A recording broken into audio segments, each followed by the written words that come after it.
What is up, guys? For Tools and Tips Tuesday, we're going to be discussing sanders and sander dust collection. The sander I use in my shop regularly is the DeWalt. It's an older style sander. The dust collection on it is pretty shitty. Problem with it is it comes with that little contractor bag, and that doesn't really collect anything.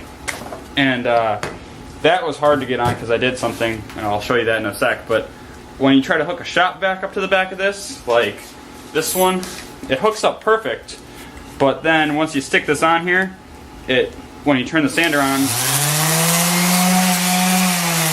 that likes to wobble off, and that doesn't do too well. So what I like to do is stick this on there really good, and then you take two of these self-tapping screws you'd use for roofing. Take your screw gun,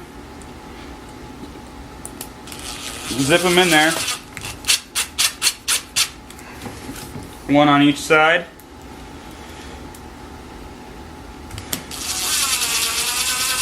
There you go. Now that won't fall off. And I'll do a little comparison of sanding on this 2x4 without the suction of the dust collection and with the sanding of the dust collection. So I'll start without. You can see that leaves a lot of dust. So now I'll stick the dust collector on there and try sanding with the dust collection.